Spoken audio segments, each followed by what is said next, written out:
Hi everybody, thank you for joining me as I continue to examine Norman Geisler and Frank Turek's book, I Don't Have Enough Faith to Be an Atheist, from an atheist perspective. In this video I'm going to cover Chapter 5, which is subtitled The First Life, Natural Law or Divine Awe. And in this chapter we find Geisler and Turek continuing to present the argument from design, focusing this time not on the cosmic scale, the designed universe, but rather intelligent design as an explanation for life on Earth. And they begin, as is their wont, with an anecdote. And that anecdote is brought to us in the first section of this chapter, which is subtitled, Take Out the Garbage, Mom.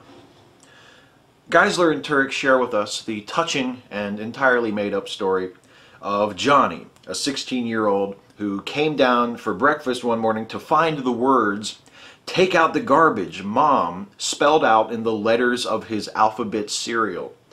He's a 16-year-old teenager who still eats alphabets in the morning, so that tells you a bit about Johnny, I think. Later, Johnny goes to the beach and he finds Mary, the girl he likes, walking hand in hand with another boy, Scott.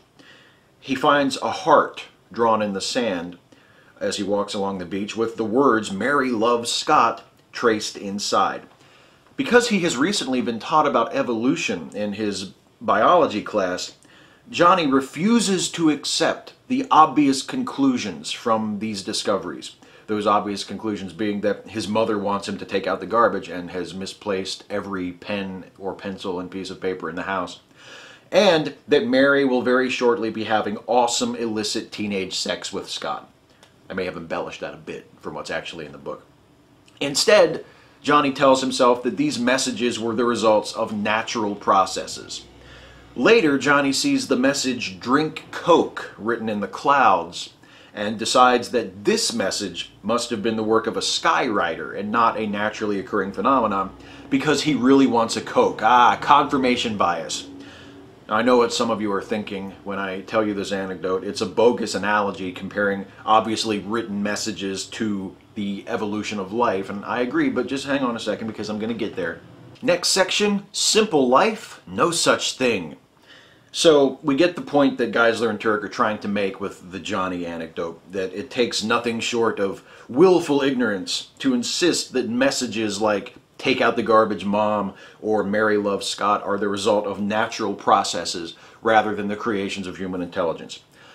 They say, quote, Yet these conclusions are perfectly consistent with principles taught in most high school and college biology classes today.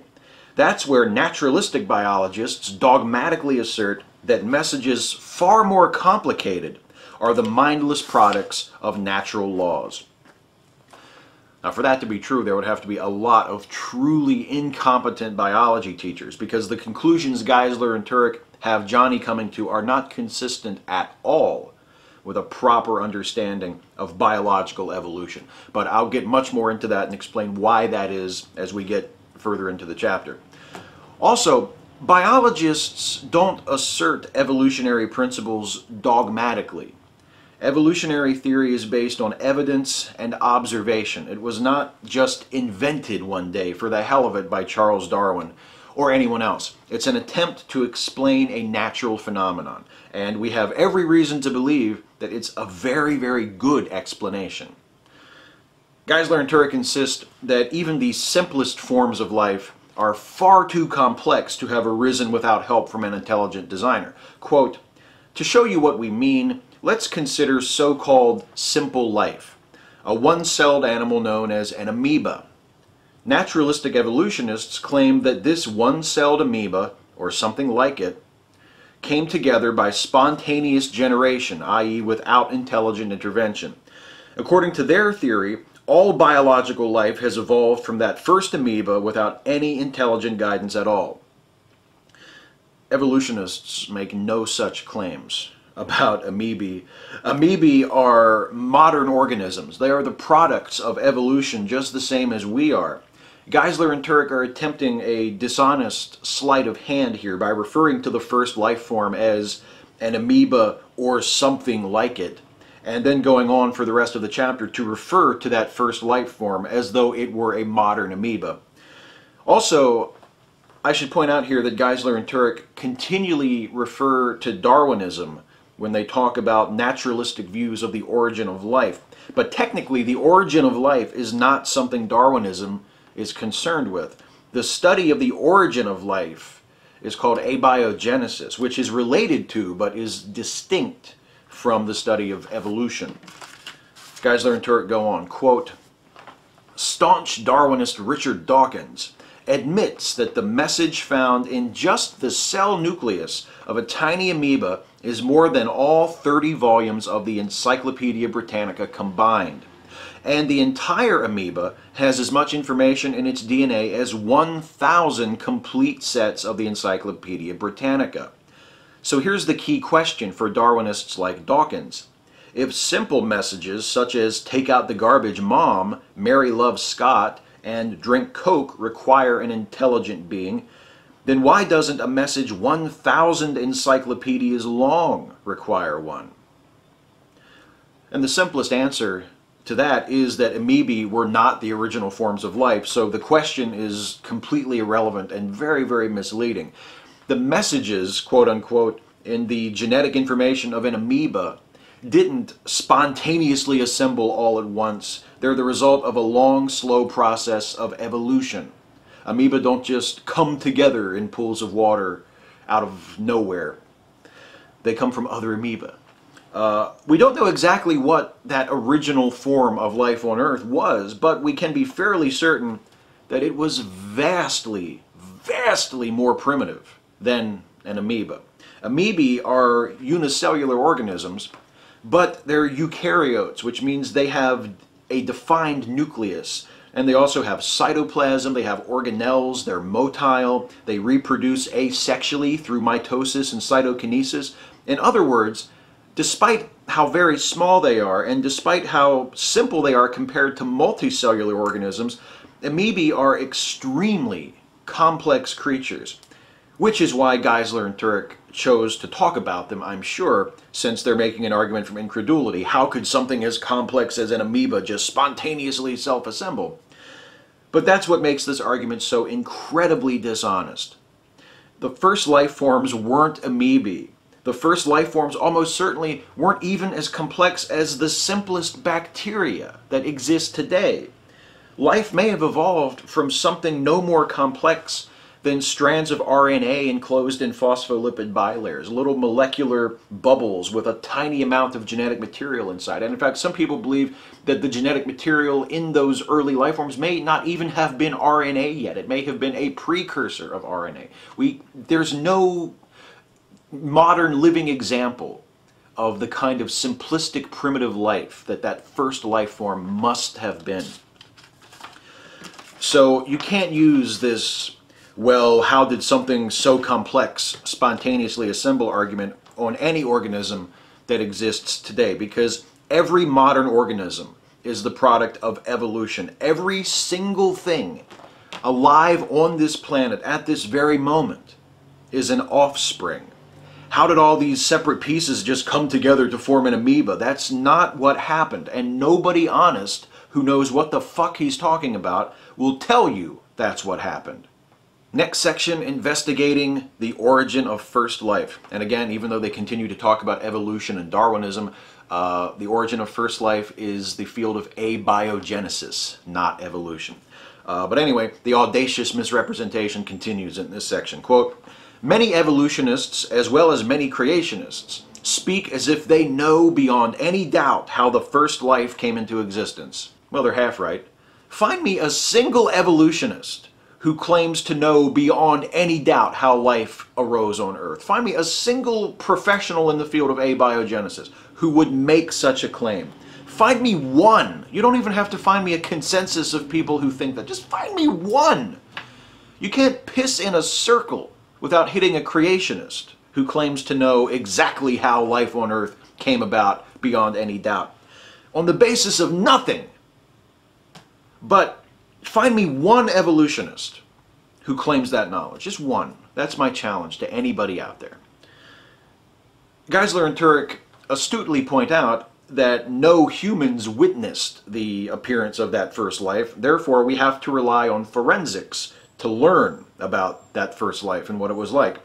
And the central principle in forensics, say Geisler and Turek, is the principle of uniformity, which states that causes in the past were the same as causes we observe in the present.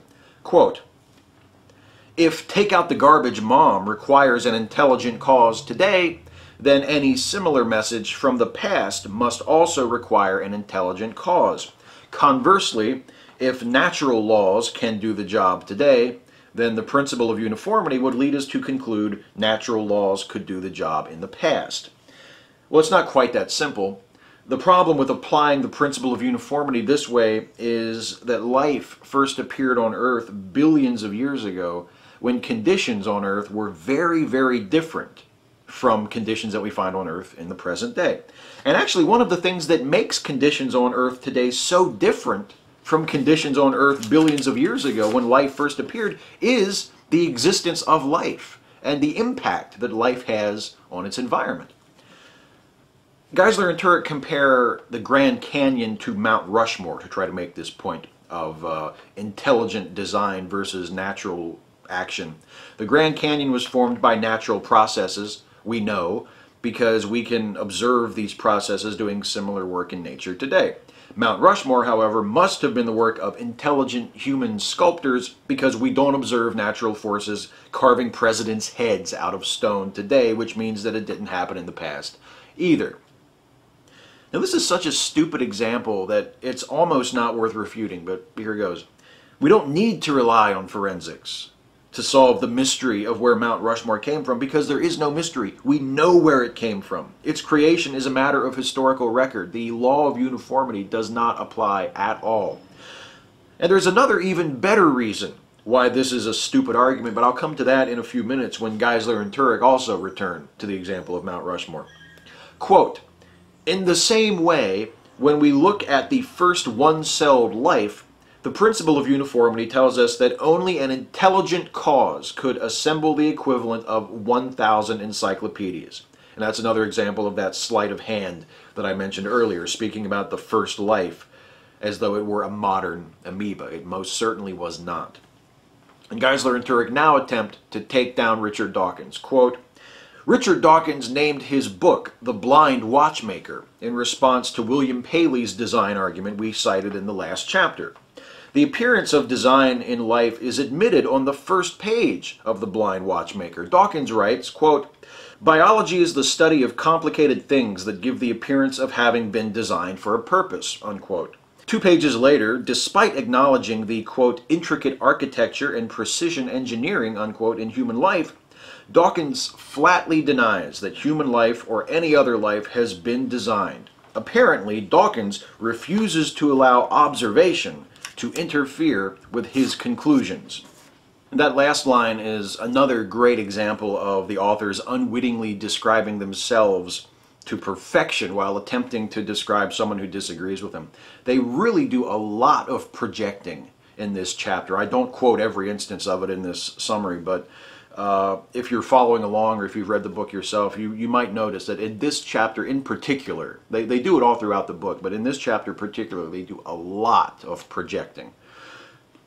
If you've ever read or heard Dawkins himself talk about the things that Geisler and Turek are referencing, you know that he means to point out the distinction between the appearance of design in the natural world and things which we know to be actually designed. He doesn't say life looks like it's designed but it's not and just leave it at that. He explains how we can tell the difference between objects which appear designed, which he labels designoid, and objects which we know actually are designed. So if Geisler and Turek are going to quote Dawkins in their book, or if they're going to quote anyone else for that matter, they ought to at least make an effort to appear as though they've actually read the book. Next section, good science versus bad science. Can you imagine 2 more fit people to argue that distinction? Geisler and Turek cast the creationism versus evolution debate, which exists mostly in the minds of creationists. It's not really a debate in science. Not in the terms of religion versus science, but in terms of good science versus bad science. Quote, The evidence is so strong for intelligence and against naturalism that prominent evolutionists have actually suggested aliens deposited the first life here. As crazy as the theory sounds, at least panspermia advocates recognize that some kind of intelligence must be behind the amazing wonder we call life. This is a straw man. Panspermia is discussed a lot hypothetically, but it isn't considered a serious explanation for the origin of life by very many people. And it's not that it's that preposterous hypothetically, because broadly speaking, it's far, far, far more plausible than any theory of divine design. It's just that there's no evidence that life on Earth actually came from an extraterrestrial source, much less was actually willfully deposited here by aliens. The significance of panspermia where creationism is concerned is twofold, it seems to me. First, panspermia holds necessarily that life is not something unique to Earth, that it may be found throughout our galaxy and throughout the universe. And second, and Geisler and Turek totally miss this point, panspermia demonstrates that evidence for intelligent design is not evidence for any god or for anything supernatural. They make this argument as though intelligent design points to God, but even if you could somehow demonstrate that life on Earth was intelligently designed, that would do nothing to necessitate that that intelligent designer must have been a supernatural being. It gets you nowhere as an argument for God. Quote, "For Darwinists like Dawkins or Francis Crick, who must believe that only the material and not the immaterial exists, then life can be nothing more than chemicals. But life is clearly more than chemicals. Life contains a message, DNA, that is expressed in chemicals. A message points to something beyond chemicals."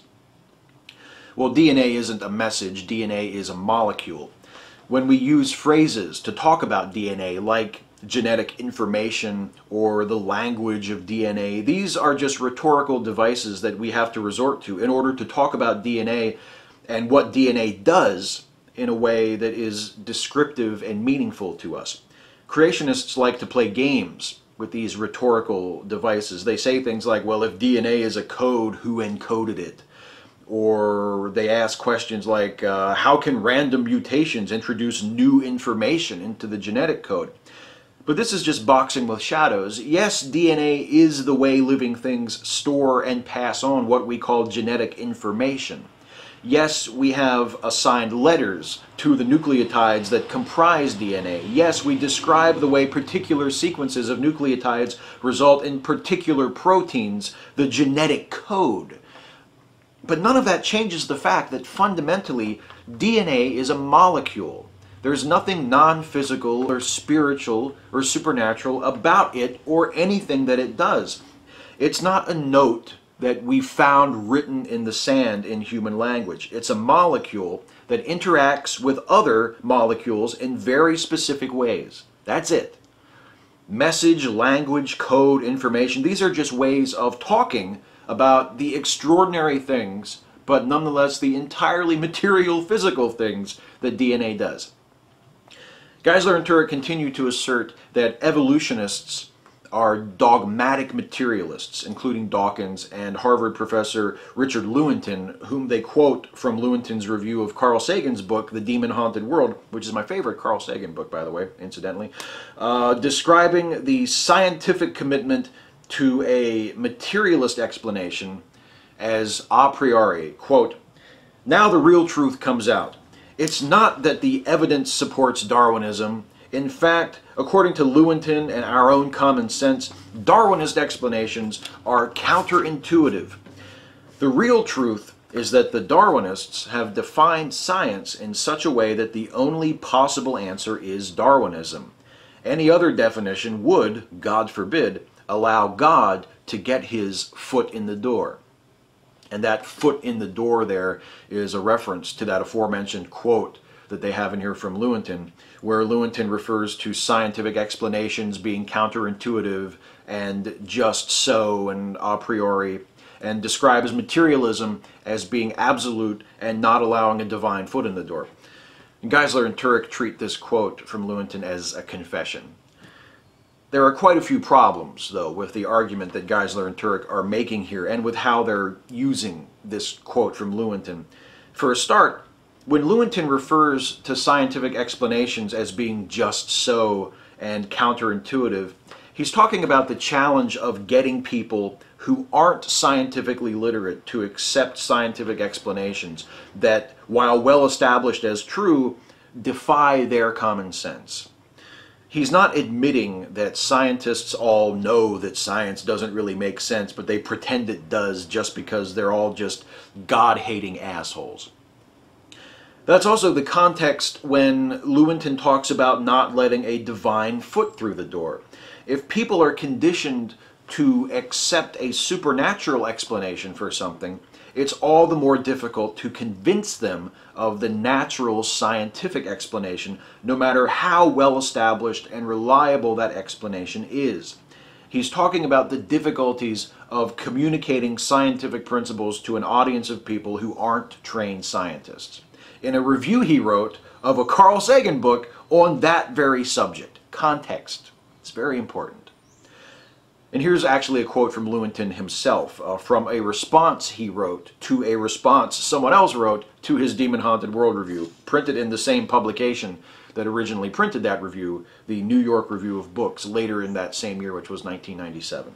Quote, "By materialism, we mean the claim that all the motions and states of the physical, including the biological universe, form a closed world of causation, solely under the influence of a small number of known measurable forces.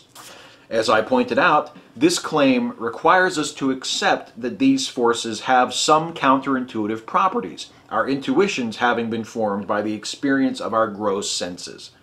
That's what Lewontin is talking about when he talks about counterintuitive science. And materialism as well. It's an excellent definition of materialism. Let us remember that for later. Finally, let's talk about this a priori materialism. This charge of Geisler and Turek that evolutionists are dogmatic materialists, that they refuse to go where the evidence takes them because they are too committed to only considering natural explanations for things, is the sneakiest and most dishonest attack in the book so far. And I say that it's sneaky and dishonest because if you subtract their presumption of divine involvement, Geisler and Turek are just as materialistic as any of the evolutionists they're working up such a sweat to discredit here. The divinely guided creation event that they're insisting had to have taken place in order for life to arise on Earth would still have been a physical, material event. This is not the light on his feet, leaves no fingerprints behind God believed in by many more progressive liberal Christians, the God whose spirit moves people's hearts and acts in other ways that are conveniently undetectable. This is a God who sticks his hand into the workings of the physical world and makes things happen. But Geisler and Turek want to have it both ways. They want to have us believe that this divinely initiated physical creation event took place, but without any physical evidence to support that belief. The only evidence they've presented to this point are attacks on the science of evolutionary biology and arguments from incredulity that only demonstrate their own ignorance of the subjects they're addressing. And not only is there no physical evidence presented to support this divine creation, there's no physical evidence presented to support the existence of this divine creator. Unless we pretend, as Geisler and Turek are pretending, that the existence of God is a settled question based on the arguments they presented in earlier chapters of the book. So essentially, Geisler and Turek are arguing against the possibility of a natural explanation for the origin of life, even though every phenomenon ever explained has had a natural explanation, which I would suggest establishes naturalism as a plausible framework within which to explain how things work, at the very least, and for a supernatural explanation, even though there has never been an established supernatural explanation for anything ever. And speaking of arguments from incredulity, next section, give time and chance a chance. In this section, Geisler and Turek address the two factors that evolutionists cite to counter doubts about life arising and evolving through purely natural means, those factors being time and chance. First, time, in a little subsection titled so cleverly, "Give Time More Time." And this is where we return to Mount Rushmore. Quote, "Darwinists assert that science is built on observation and repetition. Okay, suppose we observe and repeat an experiment where we allow natural laws to work on rock for the next 10 years. Will we ever get the faces on Mount Rushmore? Never." 10 years? Geological forces don't work that fast, fellas, especially when you're talking about erosion and granite. What a pointless proposal for an experiment. But this is a fatally flawed experiment for another reason. It demands too specific of an outcome. If the natural forces don't carve the presidential busts of Mount Rushmore out of the rock, then the result is a failure, according to Geisler and Turek. But natural forces, including those that guide evolution, don't operate with specific goals in mind. The argument from the science side, from the naturalist side, isn't that natural forces can replicate any given man-made design given enough time. That was never the argument. The argument is natural forces can result in objects that have the appearance of being designed. Do you see the distinction? If you do see the distinction, congratulations, you're smarter than the people who wrote this book. Now, here's the even more stupid thing that I mentioned a few minutes ago, the last time they were talking about Mount Rushmore and how it couldn't possibly have been carved by natural forces. There is no duplicate Mount Rushmore carved by natural forces. We know this, but there is this. This is the Badlands Guardian. Maybe some of you have seen this photograph before. It is a natural formation near Medicine Hat in Alberta, Canada. It was discovered just a little over 6 years ago using Google Earth. It's that recently discovered. And when viewed like this from overhead, it looks uncannily like a person seen in profile wearing an American Indian headdress. But except for the road that you can see leading into the middle of it that makes it look like it's wearing an iPod, the Guardian is a completely natural product of wind and water erosion. Given enough time and a little bit of pareidolia to help it out, natural forces can result in objects that look like they must have been sculpted by human hands. Geisler and Turek's Mount Rushmore experiment fails utterly.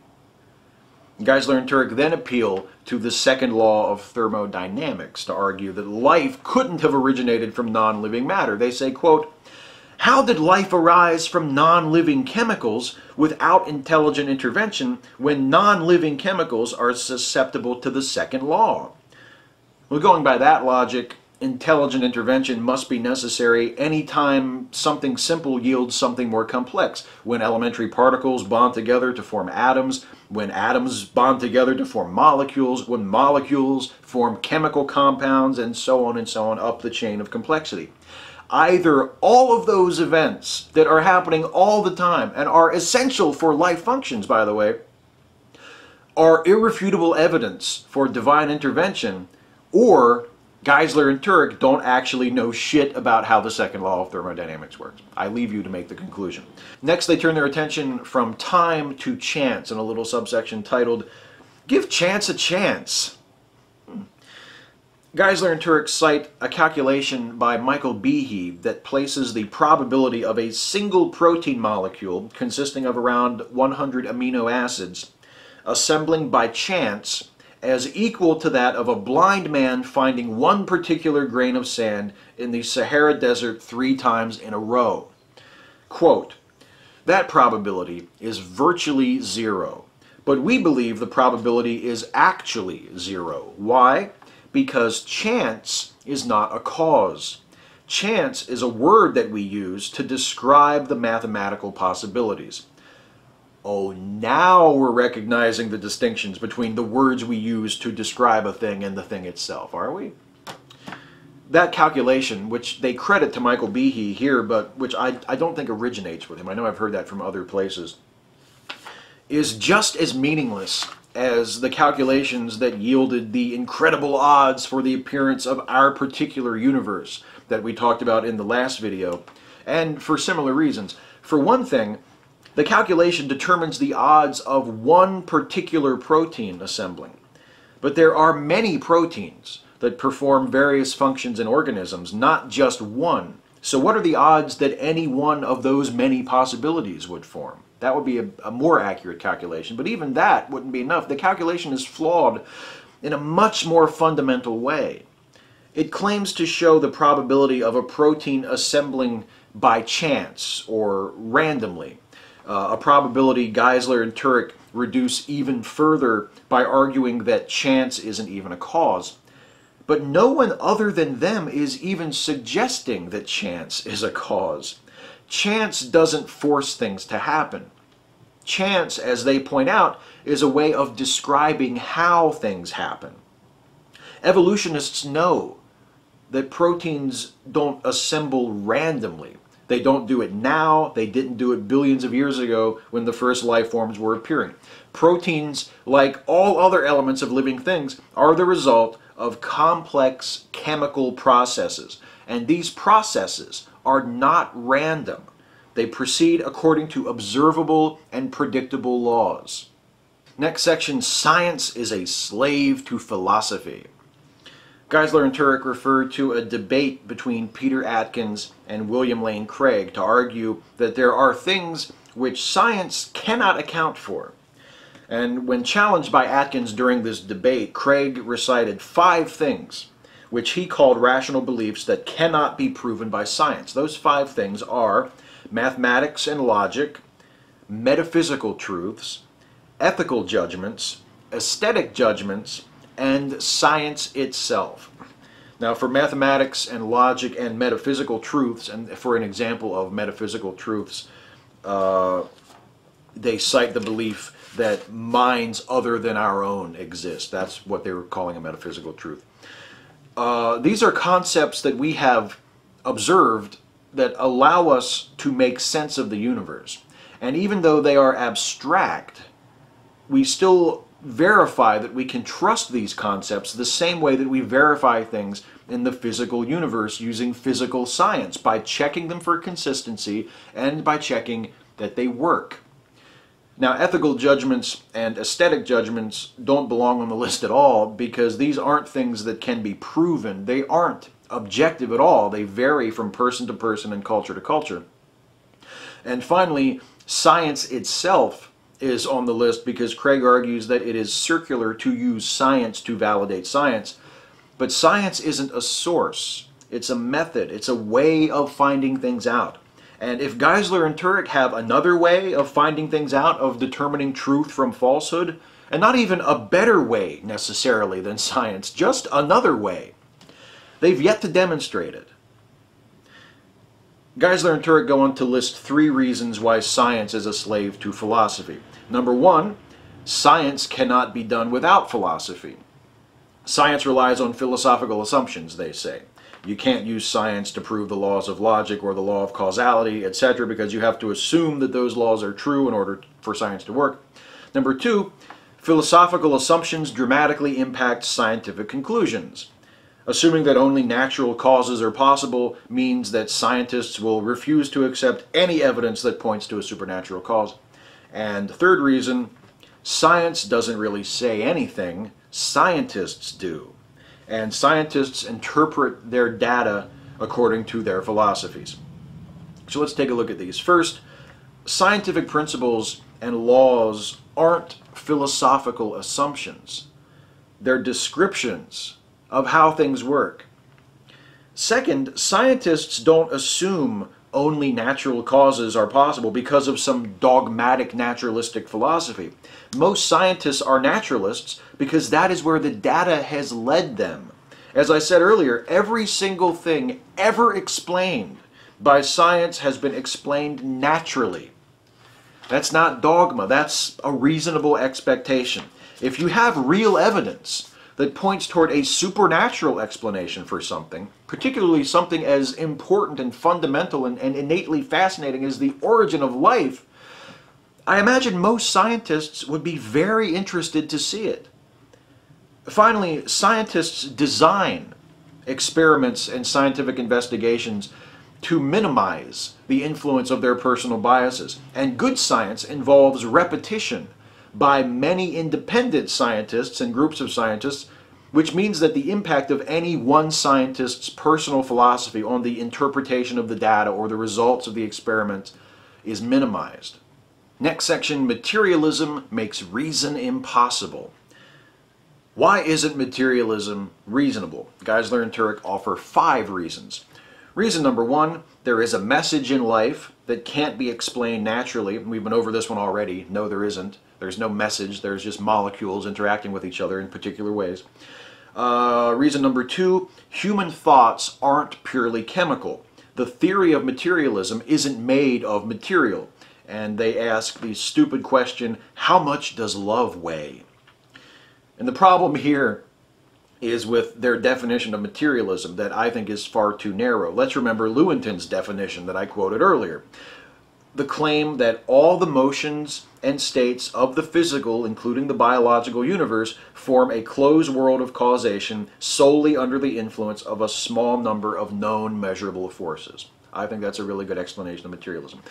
Abstract concepts might not be made of material, but they are the products of material brains, and we apply them to help us understand the workings of our material world. They are completely compatible with a materialist view.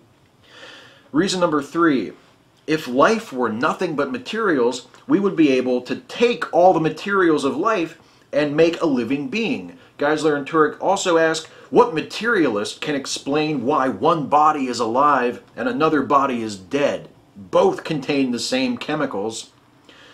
Well, first of all, who says we can't combine the materials of life to create a living being? The fact that it hasn't been done yet doesn't make it impossible.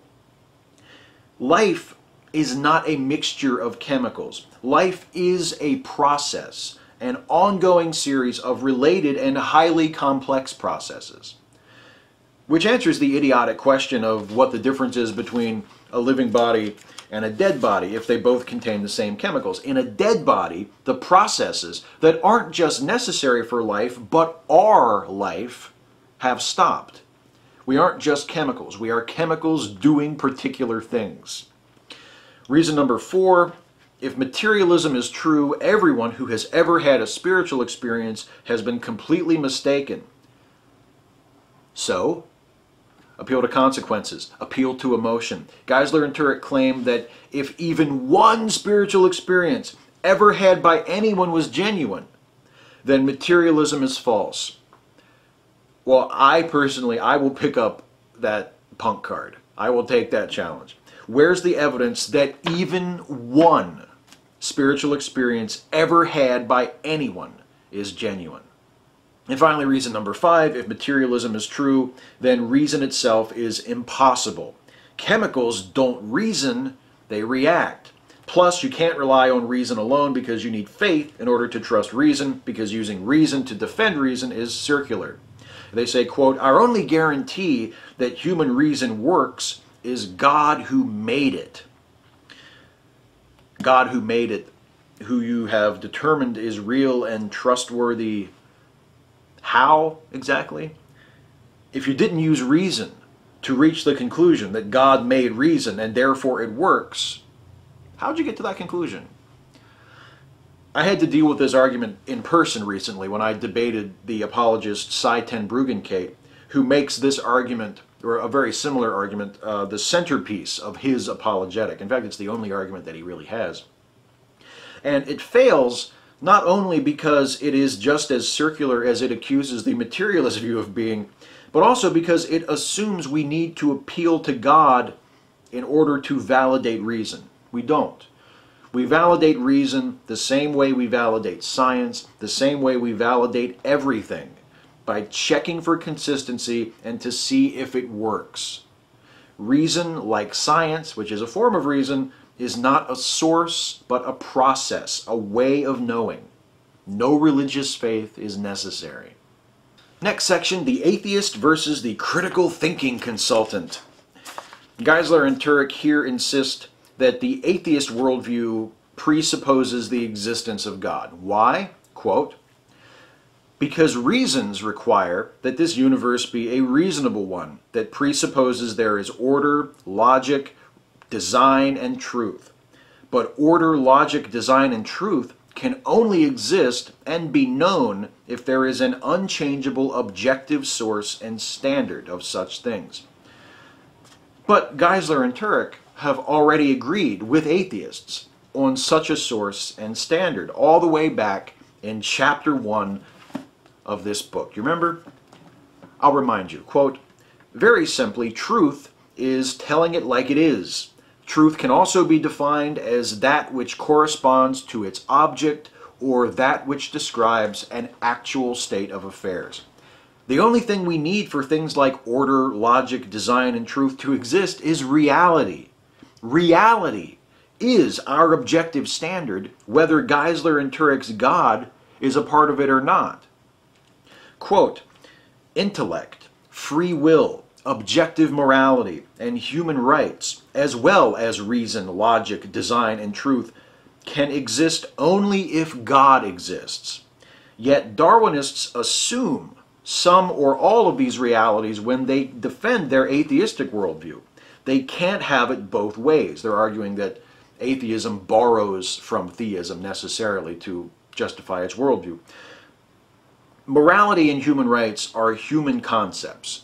They only exist because we think about them and talk about them and practice them. And intellect and free will are things that arguably are a part of our natures. Either way, we assume these things exist for the same reason we assume the existence of reason, logic, design, or truth, because we observe them and we experience them. Next section, Darwinists have the wrong box top. Geisler and Turek return to their jigsaw puzzle box top metaphor from the introduction. They suggest that if you continually discover pieces that don't fit the image on your box top, the sensible thing to do would be to recognize that you've got the wrong box top. Quote, unfortunately, the Darwins won't do this. The evidence strongly indicates that they have the wrong box top, but they refuse to consider that's even possible. Their preconceived box top shows a picture without intelligent causes. Yet, as they themselves acknowledge, they've discovered many pieces to the puzzle that have the clear appearance of being intelligently designed. Again, having the appearance of being intelligently designed does not mean something was intelligently designed. Richard Dawkins, who they referenced earlier in this chapter, writes about how we can differentiate between natural objects that look designed and objects we know to be intelligently designed. Also, where is this evidence for Geisler and Turek's box top? Because we've reached the end of this chapter, and they've referred to the slam dunk evidence for intelligent design several times, but all they've actually done is attack evolution and naturalism on philosophical and mostly blatantly fallacious grounds. Where's the evidence? What can they show me that is predicted by their intelligent design theory that can't be explained by evolution? Actually, let me back up a bit. What is their intelligent design theory? Because God must have done it is hardly a scientific theory. It has no evidence supporting it. It explains nothing. There's no reason for anyone, especially scientists, to take it seriously. Even if Geisler and Turek did have positive evidence to present, they'd have a good bit of work ahead of them at this point to persuade me or anyone else who has read this book and has at least a solid layman's understanding of evolution, which is all I've got, to accept their interpretation of that evidence, for the simple reason that they obviously have no idea what they're talking about. Throughout this chapter, they demonstrate emphatically that their understanding of evolution is based on ignorance and misconceptions, and so deeply flawed as to be useless. I realize that neither Norman Geisler nor Frank Turek is a professional scientist. Like me, they're laymen struggling to understand a complex subject the best they can. But if they cared about things like accuracy, and I suspect that that assumption would be a bit too generous, they should have asked someone who does have a solid scientific knowledge and understanding of evolution and abiogenesis to proofread their manuscript to make sure that they had it right. And I'm not talking about Kent Hovind. Now, I'm not suggesting that they shouldn't have sent their manuscript to Kent Hovind as well. I think that would actually have been a really nice thing to do. I'm sure he could use something to read. That's it for this chapter. I will be back in the next video in this series to tackle the next chapter in I Don't Have Enough Faith to Be an Atheist, Chapter 6, titled New Life Forms, From the Goo to You via the Zoo. They're really running off the rails here with these chapter titles. And that is yet another presentation of the design argument. Yes, 3 chapters dedicated to the argument from design, which, as I pointed out earlier in this video, is not even an argument for God. But we'll take a look at it. We'll see what they have to say. It's another sort of evolution chapter, so it should be interesting. Thank you guys so much for watching, as always. Thank you for the interest. Thank you for sticking with this. Thank you for watching these videos and for commenting and participating and everything. It's very, very much appreciated. If you have anything to say, if you have a question or a comment, to dispute something I said, to correct me on something, to amplify a point I made, anything at all, whether you are a creationist, whether you are an atheist, evolutionist, naturalist, Buddhist, whatever you are, whatever category you are, whether you fit into a category or not, I don't care. If you have something to say about this video, about this series, about the arguments that are being made here by Turek and Geisler, by me, please leave a comment. I look forward to reading what you have to say. Thank you again for watching, and I will see you next time.